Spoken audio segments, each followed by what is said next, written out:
This program is brought to you by Agnes Scott College. For more information about Agnes Scott College, please visit our website at agnescott.edu.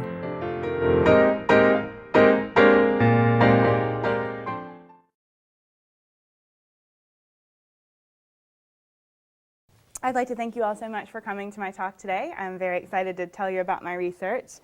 So, as the title of my talk says, I'm going to be talking about the difference between compensation, retribution, and revenge today. And hopefully I'm going to convince you that they're different concepts. We'll see. Okay, so before I actually talk specifically about those concepts, I want to introduce you to a model that my colleagues and I at the University of Arkansas have been working on for a few years now. The purpose of this model is to kind of explain what happens when a member of a group commits a transgression against the group. So we're going to be talking about several different types of justice within this model, and I'm going to kind of break it down for you and kind of just briefly explain each of these types of justice so that everybody's on the same page. So the model begins with distributive justice and procedural justice. And these two types of justice have received quite a bit of research in the last 2 decades. So they build a nice foundation for my work, but I haven't spent most of my time on these types of justice. But just to kind of tell you what they are, distributive justice involves your desire for goods and resources to be allocated fairly among you and other people in your group. So basically, as long as you feel like your payoff from the group is equivalent to the effort that you're putting in, your need for distributive justice is satisfied and you're happy. But as soon as you feel like someone is maybe taking more than his or her fair share, or you feel like you're not getting what you deserve to be getting, you would move over to the procedural justice concerns. And procedural justice is really the rules and guidelines that are set in place to determine the distribution. So you can see how those two are related. Is this making sense so far? Okay. All right. So the procedural justice, when we're happy with the procedures that are in place and the distribution's fair and we're feeling really comfortable with those rules and regulations, we like that. So we like to think of this procedural justice circle, this bubble, as a really comfortable state of equilibrium. We like being there and we want to be there. But every once in a while, someone defects from the group or commits a transgression, and this is what I'm particularly interested in. I'm interested in the bad guys. So when someone commits a transgression against the group, according to the model that we've developed here, we have to do something in order to kind of get back to that comfortable state of procedural justice, because that's where we like to be, that's where we want to be. So this is kind of where I've spent a lot of my time, is trying to, figure out exactly what people do in order to get back to that comfortable state. Once someone has, broken the rules. And so basically, we've identified 2 paths of return back to procedural justice. Those are restorative justice and retributive justice. And once someone commits a transgression, you're going to take one of these 2 paths in order to return back to procedural justice. Because again, that's that comfortable state that we all want to be in. In terms of what restorative justice and retributive justice are, let me just go ahead and change this real quick. Restorative justice, we actually changed that to compensatory justice since this article was published. So if you ever go and read the actual article, you may see that it says restorative, but we have since changed that to compensatory because that term seems to more represent kind of what we are getting at with this type of justice. So when someone commits a transgression against the group and we want to get back to that procedural state, we may choose to seek compensatory justice. And this just means that we want to be compensated. We want someone to make up for what they did to us, to get us back where we were before, kind of erase it like it never happened. A simple example of this is you can imagine someone, borrows your car, and while they have your car, they have an accident and damage your car. Well, if you want your car to be returned to you in the exact condition as it was when you let them borrow it, that would be a desire for compensatory justice. So you're just wanting to get back to where you were before the transgression occurred. Okay? So that's one option. The other option is retributive justice. And retributive justice has more to do with punishment of the offender. So while compensatory justice is more about me as the victim and getting me back to where I want to be, Retributive justice, we kind of think of this as restore and a little more. So yes, I want you to get me back to where I was before, because that's just the fair and right thing to do. However, you broke the rules, and for that, I want you to be punished. So retributive justice is really about punishing the person who committed this transgression. Again, just trying to get back to that comfortable state of procedural justice. Okay? And according to the model, when someone commits a transgression, we're going to either take one of these two directions and hopefully get back to procedural justice. Sometimes that doesn't happen. Sometimes the person continues to commit the same transgression over and over again, or sometimes they'll make an attempt to compensate us, but it isn't what we want and we're still not happy, or we want them to be punished, but they're not punished in a way that we're happy with. So we're just kind of not able to get back. And when that happens, it usually leads to some sort of procedural change. So we can't go back to where we were before. The rules and guidelines for the allocation and the distribution of the resources aren't working anymore. And I'm not happy with those, so now I want you to change them. This happens less often, but you can think of some grand examples like amendments to the Constitution. That would be an example of a procedural change. Or even just changing laws, things like that. So that is the foundation of what I'm talking about today. So that's the recursive model of justice. So does anyone have any questions about it? Okay, great. Okay, moving right along. So what about revenge? As you notice, the title of my talk today was Compensation, Retribution, and Revenge. And I've definitely talked about compensation and retribution a little bit, but I haven't mentioned revenge yet. And this is what I am particularly fascinated with, is revenge. I'm really interested in, like in the popular media, if you think about television and movies, revenge is a very popular topic, right? You always have this, person in the movie who does someone wrong, and the whole movie is about the victim getting revenge on this person. And at the end, they feel so much better, and we celebrate this person who, sought revenge and even the score. So I wanted to know, is that reflective of real life? Is that really what we do? Because our recursive model of justice, if I can go back to this easily, as you see, we don't have revenge in here. So it was just kind of a sticking point for me, because I really thought, revenge seems to be different from retribution, but I'm not really sure. So I started kind of delving into the literature that existed on revenge. And of course, I'm a psychologist, so I started with the psychology literature. And what I found was a little bit disturbing, because I couldn't find any clear explanation of what revenge was in our field. There were certainly researchers who talked about revenge, but when they did, they used the term interchangeably with lots of other terms, like retribution and other terms. So I couldn't really get a good sense of what revenge actually was. So I decided that before I could actually, really start looking at revenge, that I was going to have to go all the way back and do a conceptual analysis of what revenge actually is, because I just wasn't clear. So I kind of explored the psychology literature and the philosophy literature and the law literature and even some religious literature and all these different things, and kind of conducted a pretty large scale, I would say, literature review and conceptual analysis of what revenge is. And I'm going to share with you what I found and the argument that I'm making for why revenge should possibly be another path back to the comfortable state of procedural justice. So basically what I did is I identified 5 differentiating factors that I think set revenge apart. So as you see how I set this chart up here, I have my 5 factors are over on the left, and then I have compensation, retribution, and revenge. The main difference that I believe exist between these concepts has to do with the primary goal of the behavior. So with compensation, I really believe that that is very much victim-focused. Someone did me wrong, and I want you to set the record straight. I want you to make it as if it never happened, get me back to where I was before. With retribution, I'm a little bit concerned about myself, but it's really more perpetrator-focused or offender-focused. I want that person to be punished. They broke the rules, they did something wrong, and I want them to be punished for it.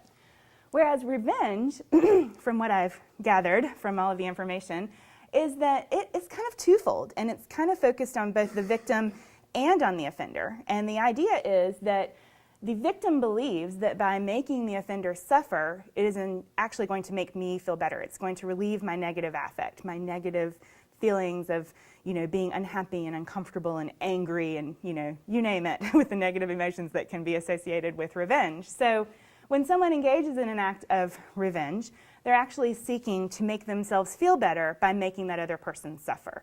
So you made me suffer, I want to make you suffer because I believe that's going to make me feel better. So that's what I believe is kind of the primary goal of each of these justice-seeking behaviors. I also looked at some other factors, one being rumination, just the sitting around and thinking about the event and thinking about your feelings about the event. I think people do this a lot with compensation and with retribution because you're trying to process what happened and you're trying to process what needs to be done in order to get yourself back to that comfortable state of fairness. But with revenge, rumination's not necessary. Sometimes people seek revenge very quickly and they don't put a lot of thought into it. Other times they do, but sometimes they don't. So it's not a necessary, I don't think rumination is a necessary component, I would say, of revenge. And then there's also negative affect, like I was saying before, these negative emotions, anger, fear, frustration. You can certainly have those feelings with compensation and with retribution, but you don't have to. Whereas everything that I've gathered about revenge and all of my research definitely points to a definite negative affective state being associated with revenge. I'm angry, I'm frustrated, and I want you to pay. I want you to suffer because you made me suffer. So it's really very focused on the negative affect. And then with proportionality, that kind of has to deal with does the punishment fit the crime sort of thing. I do think that's important with compensation and with retribution. Particularly with retribution, we're very focused on, we try to create laws that when someone breaks the law, their punishment fits the crime. That's a goal. We don't necessarily always achieve that because it's a challenge, but it's definitely a goal. Certainly there's proportionality with compensation. If this is what you did wrong, this is what you have to do to fix it. It's pretty even.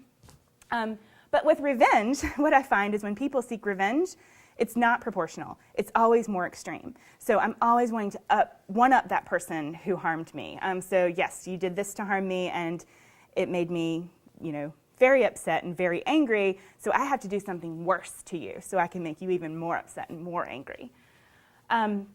And then lastly, I looked at a morality component, and there definitely seems to be a morality component associated with compensation and retribution. When I say morality component, I'm basically just saying, a right and wrong, being concerned with whether or not the action, the transgression was right or wrong. With compensation and retribution, it's usually pretty clear that what you did was wrong, and I want you to make up for it. I want you to make amends. I want you to make it right, okay? And with compensation, you just do that by getting me back to where I was before. With retribution, you broke the rules. That was wrong. In order to make that right, you have to be punished. Now, with retribution, it's a little bit different. What I've found is that people aren't concerned about whether it was right or wrong. If their hurt is what they're concerned about. You hurt me. You made me angry. You made me upset. It doesn't matter whether the larger society thinks it's right or wrong. It's just that you hurt me, and I want to hurt you because you hurt me. So it's really not so much concerned about morality. So this is kind of some of the factors. I actually identified about 15 factors, but I didn't have time to talk about all of those today. But I think these are kind of the most convincing ones that I've come across. So basically what I have proposed, and this is what I'm currently working on, and I'm doing several empirical studies on this to get some evidence, and I'm finding a lot of good things, by the way, but here's what I'm hoping to get to one day. I'm going to hopefully revise the recursive model of justice, and I know this looks a little complicated. It's not as pretty and clean as the last one, but it does include revenge as another path of return back to the procedural justice, that comfortable state of procedural justice. So that's definitely one thing I want to put in because, as I said before, I really do think it's a different, qualitatively very different path back to procedural justice. And then as you'll also see, I have added another path, and that's inaction. This is a very new area that I'm looking into. I haven't done a lot with it really, except just thought about it a lot. But what I'm thinking is there are some situations when people just don't do anything. Someone commits a transgression, and for whatever reason, you don't do anything. You're just going to let it go. You're going to let it slide. And I'm wondering if maybe there's a tipping point associated with this, and I've done a couple of studies looking at that, And what I found is that there is a difference between in-group and out-group members. You'll let your in-group members get away with a lot more than your out-group members. And there does seem to be a tipping point where you want someone to either be punished or you want to do something to harm someone. But usually what I've found is that the first couple, like 1 or 2 transgressions, you'll let slide. But I've also been looking at what type of transgressions are more offensive than others and if those have an effect. And I am finding some evidence that makes a difference, the type of transgression. But again, this is a hard thing to research because it's very hard to do something to someone in a lab that would make them want to seek revenge, because those usually have to be pretty intense, pretty personal types of offenses. So there's lots of creative things that we've done, setting people up in like social dilemma situation games where they are part of a group and they have to make a choice whether it's going to be good, in my best interest for myself or in the best interest of the group or just neutral. And usually we can set that up so that someone believes that they're playing in a social dilemma with someone else and that person, keeps going against the group and keeps choosing to do their own thing, and how do people react to that. And we do find some evidence with that, but I'm really trying to find a way that I can make this, really realistic for people, because the revenge part, it's easy to get people to seek retribution and want people punished, but it's a little bit harder to get people to seek revenge because it's hard to, like I said, it's hard to either insult them or harm them in a way that's ethical in a laboratory. So that's kind of what I'm dealing with. So anyway, that's really what I wanted to present for you today, and then I wanted to kind of open the floor to questions and comments and get some feedback from you about kind of what I'm working on, and if you have any other, ideas. Yes, Eileen. I wonder if there'd be a strong cultural factor for how much revenge you find. That's a very good question, and Some cultures would, really support revenge, Mm-hmm. and some may not at all, and there might be pressure not to do it. Yes, and I definitely think that I'm writing a note to. I've definitely looked into that some, and like to look into it a little bit more. But even within our own culture, within American culture, we have kind of this paradoxical relationship with revenge, because I talked about how in the movies we, totally glorify it and, make it just seem like this really, the cool people are the ones who seek revenge. But in the real world, when you talk about people engaging in revenge behavior, when I measure attitudes toward it, overwhelmingly people have very negative attitudes toward that type of behavior. There's a lot of confusion. And I'm sure it's different in different cultures, so that's a good point. Mm-hmm. Have you found gender differences in how males and females respond? Are males more likely to have revenge? No, I actually haven't found any significant gender differences, which is surprising to a lot of people, but I really haven't. Mm-hmm. So I was thinking about inaction. And, Yeah. This made me think about sibling relationships. As a kid, you think about, your sibling does something and your mom's like, just don't let it bother you. Mm-hmm. That's a suggestion of inaction. I wondered if that might be a path towards studying these kinds of things, is Sure. to involve siblings as participants and see if they, because Sure. they have that automatic Mm-hmm. relationship that is what it is. Mm-hmm. I think that's a really good, interesting point. I'm going to make a note of that. So look at siblings. Yes. I was wondering about whether or not the model needed to be balanced with revenge and inaction on either side. Mm-hmm. It strikes me that I can go back to who that. would choose inaction Oops. is already in the comfortable state. They're not really moving out of that comfortable state at all. So maybe Whatever they. the transgression was. So it seems to me that they don't have any need to go back to that state because they haven't left that state. Somebody who takes a live and let live and it's not worth getting upset about and chooses that path of inaction might never have left. That's a really good point. Yeah, I've kind of, the way I've designed it, I've kind of just had when the transgression occurs, you automatically move out of that. But maybe that's something I need to think about, is that sometimes people just They might have a don't different care. tolerance or a different tipping point, as you Mm-hmm. Mm-hmm. and that person just has a tipping point that's way, way, way up here. It's going to take something enormous to move them out of that, Mm-hmm. that state of Yeah. happiness or equilibrium or whatever. Sure. Or I can deal with it. Right. No, I think that's a really good point. They may just be passively obsessing. Yeah, Yes, I think they're not doing anything that about it. maybe there's two things, inaction, so they don't do anything, and then there would be another one where people would think about it, but then say, Like, bank it for later. I'll come back to this. maybe there is something like inaction, Mm-hmm. but some people never. That's very possible. There are a lot of the, well, not a lot, but some of the research that I've found on this has been done in the workplace with workplace revenge. And what they find is that people don't necessarily take action because there's reasons that they can't. You know, there's rules and there's, supervisors who may punish them or whatever, but they'll just save it for later, or they'll make a list, or they'll, do different really passive things, but be prepared for later. There's one particular study where it was very funny, where a person kept stealing their stapler, and they were very, very angry about it, and they kept a journal of exactly when this person took their stapler and didn't return it, and when they borrowed it and didn't return it. And it was just really, it struck me that someone would take that much time and effort to keep a journal of when someone took their stapler and didn't return it, but they never said anything about it, they never did anything about it. So, I don't know. Yes? I was curious about the lack of the moral component to revenge. Mm-hmm. I was wondering how you arrived at that, because people often do think of revenge as a kind of righteous indignation as well, in which they're Right. trying to establish justice again. Sure. Well, I didn't necessarily say that it wasn't there. It's just not necessarily there. I do think it's there a lot of times, but I definitely found a lot of evidence that showed that people, they kind of reacted in the moment. They call it like hot emotions. You just feel angry, and you're not really thinking about why or, what it is that is right or wrong about it. It's just more about that emotional experience and lashing out in response to that. So. And that makes me wonder then about the point you made earlier about how you thought that revenge could figure into this movement back to procedural justice. Mm-hmm. So if it is as you describe it, then is it really a good mechanism to reestablish any kind of procedural justice? Right. I don't know if it's a good mechanism. I think it might be a mechanism that some people use, but I'm not necessarily suggesting that it's good or bad. Yeah. I'm trying to kind of more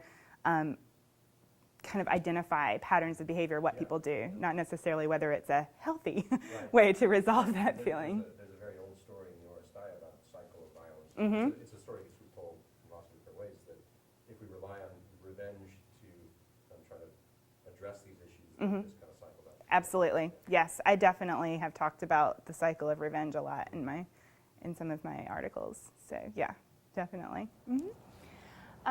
Okay, I saw a hand over here. Do you think that the fact that the research indicates that people have a negative reaction towards revenge, Mm-hmm. that there's a dissonance between that Right. and the fact that these revenge movies and popular culture are so popular? Do you think it's just a case of people putting what they think people want to see?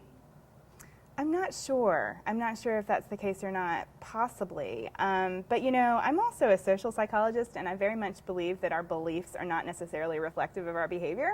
So, I think people might say that their attitude against revenge is really negative, but secretly they might do a little bit here and there. So I'm not sure. Did you look like you wanted to comment about that as well? I'm sounding with you, and I don't know if you know.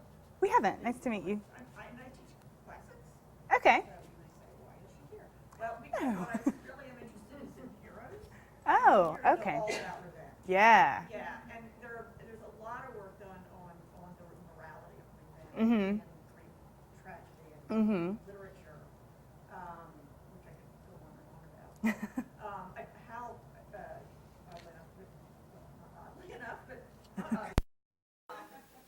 was thinking, I think of a text, but I was thinking of this Roman, the Stoics generally think that getting angry about anything is a bad thing, so they may start feeling angry and fight it. And I think so what I'm saying is there's two kinds of inaction. One is the people that maybe are too timid to respond, or maybe there's three. There's timidity. There's people who really are so affectless in that area that they just they don't care. And then there's the one where you fight it, and Stoicism is sort of built on trying to hold back any negative emotion and avoid even situations that That's a create it. very interesting point. So you're saying the people who really want to seek revenge, but they don't.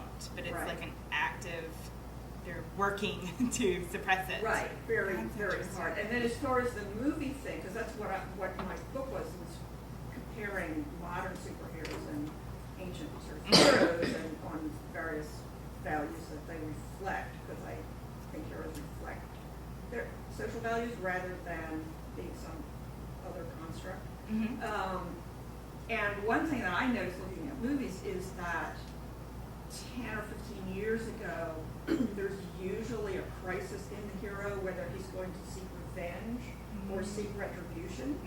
Okay. And I don't think I think that has disappeared since 9/11. I think the hero, I mean, there's always some tagline about you have to be bad to be good. You didn't get that before, but now it's like, if you're the hero and somebody's done something bad, then you are justified just because you are who you are and he is who he is, to do anything or any completely out of proportion. Right. to So what the like crime vigilantism, just Right. kind of out Right. there. And I think there's outside definitely the a law. historical change in that. Yeah, that's interesting. Thank you for sharing that. Thank you, this is a great model. Thank you. I have no idea what's next. I'll go. I'll take yours. Thank you. It seems like there's a personality component to this. No, there isn't. I think that's what you were suggesting, that individual personalities are all different, and so everybody's reaction to the opportunity to take revenge is going to be different. Some people won't take that opportunity, other people will. And then I was wondering about something that Hal was talking about. Is it possible that revenge would take you back toward that state of equilibrium, but because you've indulged in this behavior that is frowned upon generally, except in the movies, you're going to like a different end point. You're not going back to the same, you're not going to restore what was before. You've now changed yourself by indulging in revenge, so that you're not going to wind up at the same place anymore. So are you suggesting you would be rejected from your group, or you're choosing to go? Or that you have changed your own perception of yourself sufficiently for doing something that is so generally frowned upon that you now see yourself as different and you're not in that same state of equilibrium at the end. So it seems like maybe the end point might be, it's not exactly recursive, it's not going back to that same point, it's going to a different point. That's a good point. It's definitely something to think about. I've kind of taken a different approach. I haven't really focused on personality differences, just because in my heart of hearts I believe that we're all the same, and it's really the situation that determines how we react. So I've been kind of manipulating different transgressions in different types of situations to see if generally people respond in the same way. And I am finding some evidence for that, but maybe I should do some personality inventories and look at Yes, that. you should. Okay, yes. You were saying that you were trying to show why revenge should be on the model as another path Right. to procedural justice. Uh-huh. And when I'm thinking a model, I'm thinking a predominant pattern. Okay. So, or something that's almost like a rule of what happens in general. And to me, revenge sounds more like an exception. Especially because I personally don't believe that revenge can bring about procedural justice. It's a transgression in itself for me. Okay, that's an interesting Especially perspective. if you're speaking about a group. So would you still, like considering all this, would you still place it on the model, or would you place it outside as an exception? Well, I've been asked that question many times before, and I've been asked, how is revenge a justice-seeking behavior? And I would argue that, just through experiments that I've done and the way I've manipulated revenge, the way I've set up situations where people may seek revenge, I did find people seeking revenge, and it wasn't, a significantly low number of people. It was a lot of people, but the situations were minor. They were mild. So I think what you're possibly thinking of is these extreme situations of extreme revenge. And in that case, I do think it's an exception. But I do think that we engage in these, minor situations to set the record straight, to get me back where I want to be, to make you suffer a little bit, and then I'll be okay with you. That's all I have. Yes. Oh, I was just going to add to what Sally said. I think there's a fourth reason you would have an action in terms of like learned helplessness. Like if you are so, I think think you could be inactive, not because, you know, you're easygoing and you're gonna let it go, Uh-huh. but because you're so overwhelmed. Like, the intensity thing could be you either do revenge or you give up. I mean, I think that you have people who bag it, not because it doesn't fit them, but they're just so overwhelmed. So if you think of the intensity going up, and then you can either do revenge or you fold. There's a whole movie So- model of the person who's, you know, always been the wimp, and then at the end they.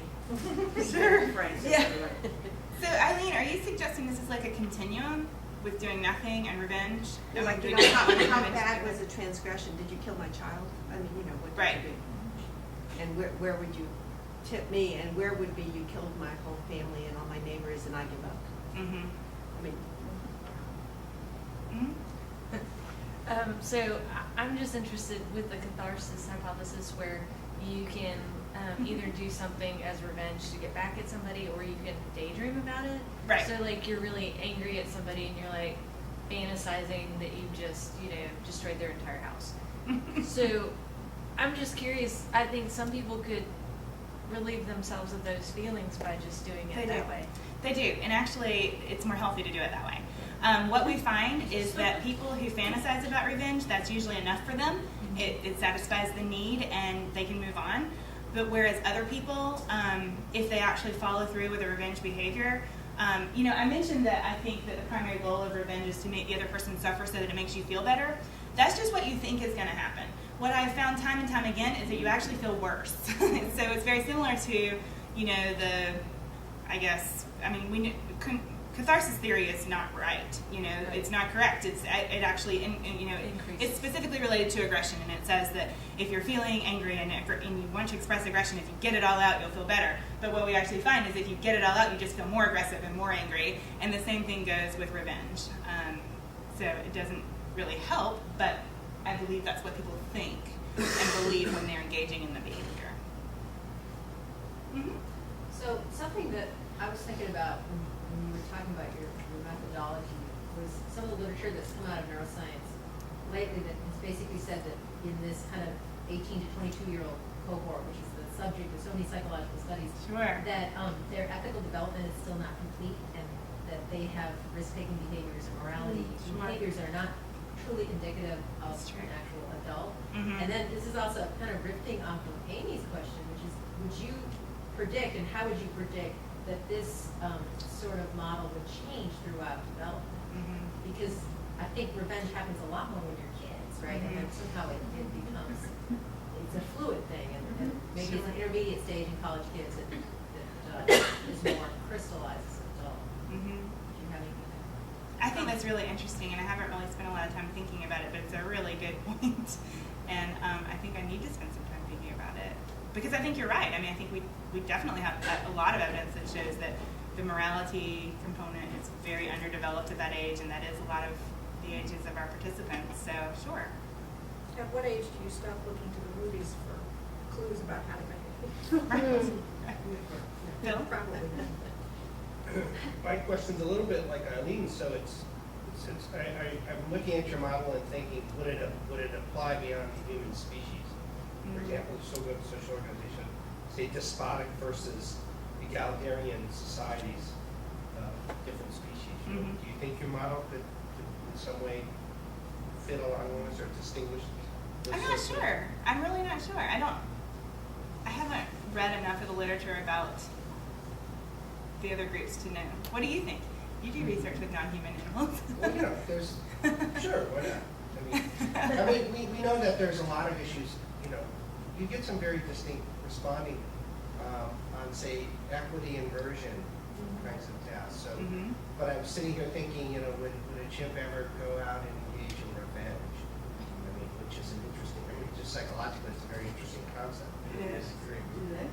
It'd be a scary movie. Now, I don't know if they do that. I mean, I don't know if we would ever describe it as revenge, but it would be, it's an interesting concept. Yeah, I agree.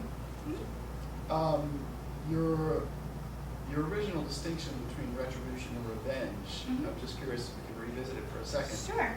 That's right, you can make the slide up. Okay.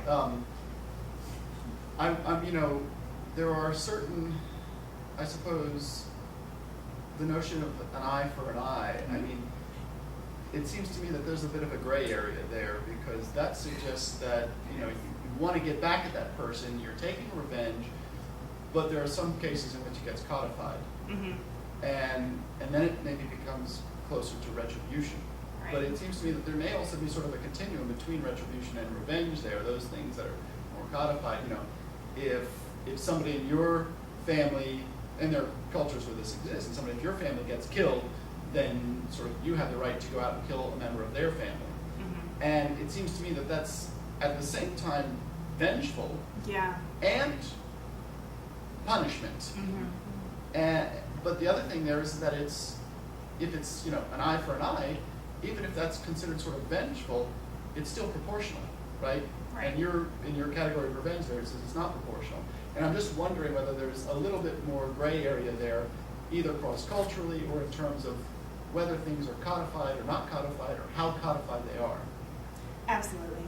Yes, there's a lot of gray areas, and this is something that I've struggled with a lot. And let me be very clear, not everyone agrees with my distinction. I mean, not everyone agrees that it's worth it. I mean, there are some psychological researchers that just say it's not worth it to try to tease these two apart. They're similar enough.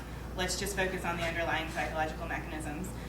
But the more I look at it and the more I spent time working with it, I just really came to believe that there are important enough differences that we should at least consider them and look at them and try to understand. But yeah, there's a lot of overlap. There certainly is. But it may be that codification is something that you could focus on. You're right. That helps you distinguish these two. Yes. Which bolsters your case. You're right. Thank you. Can you write that down? So this makes me think about capital punishment then, right? So governments that advocate capital punishment usually would say it's retribution, right? This is a punishment. But a lot of the families of the victims think of it a lot like revenge. Right. So I wonder where that, his continuum suggestion is kind of in the eye of the beholder. Right. I was wondering if you could argue that it's in the eye of the beholder. It's almost like, I don't know, that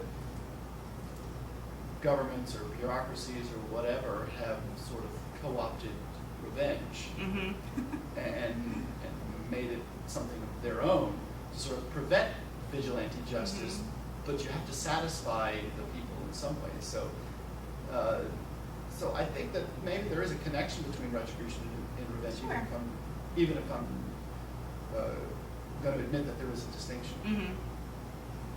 Can you describe some of the control situations you come up with to try to get this affect?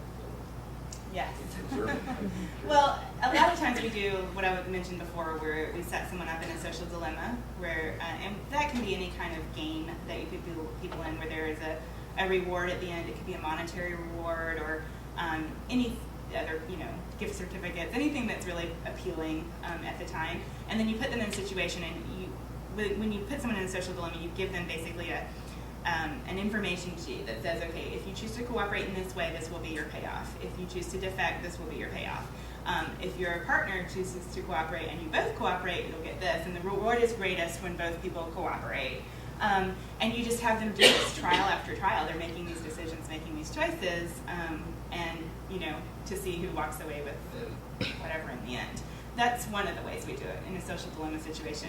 I've also set people up in computer games where they're competing against each other, and I've let them punish each other in certain ways by sending nasty messages to the other person if you lose that round, and the extent to which that message is nasty. I've done it that way. Other people have allowed people to punish with hot sauce, making the other person eat hot sauce. And it's challenging to come up with situations in the lab that are powerful enough to elicit these kinds of responses. But a lot of times, oftentimes what we do is we do a lot of scenarios. We think of scenarios that we think would differentiate between these, like Eileen mentioned someone killing your family versus someone, wrecking your car, and we think there's going to be a difference between that, and we ask people. So maybe not the best manipulation in terms of, but there's experimental realism to that, I think. Getting the scenario stuff. So I've done both. I've done scenarios, I've done social dilemmas, I've done the computer games. Do you think people who are participants in studies like this are, because of the stigma about revenge, kind of honor good behavior?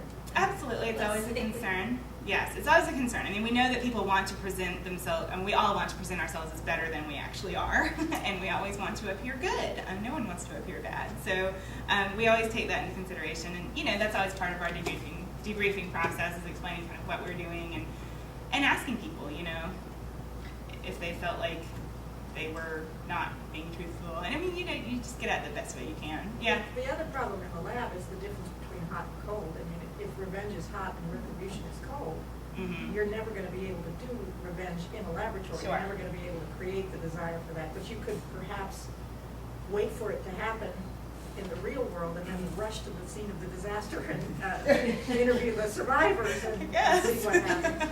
I just don't think you're going to get it past the IRB. Right. You can't walk in and say, your mother smells of elderberries. Right. We'll see if they want to take revenge. Right. It's very difficult. It is. And you bring up an interesting point. I mean, I don't believe that revenge is necessarily always hot. I think it can be, but I don't think it always is. I mean, we have the cliche, revenge is a dish best served cold. Yeah.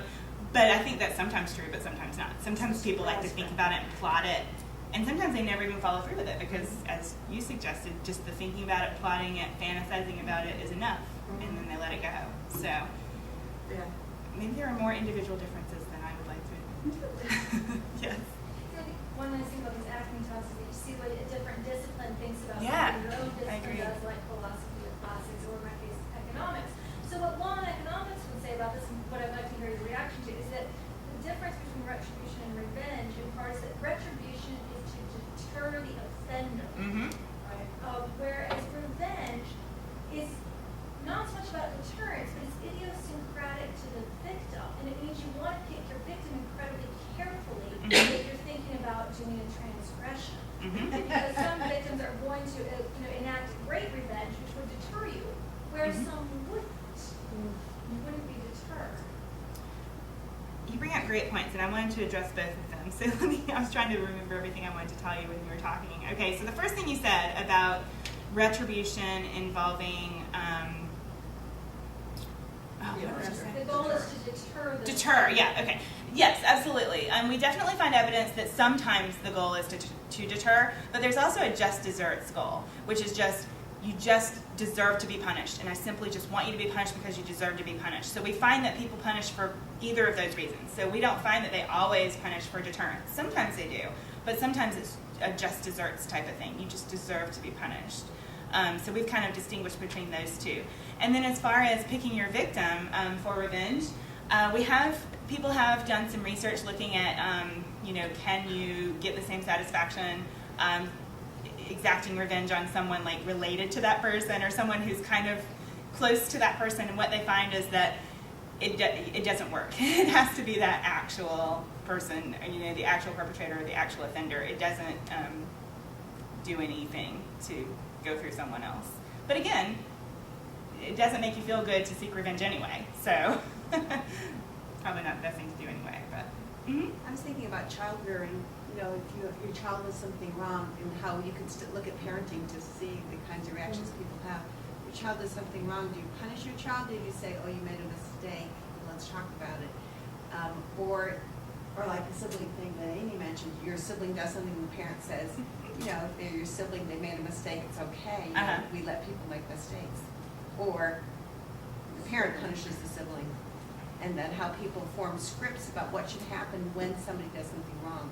What should the outcome be? Does it have to be a repeated offense? Does it have to be like, one-time thing? Okay, do it again.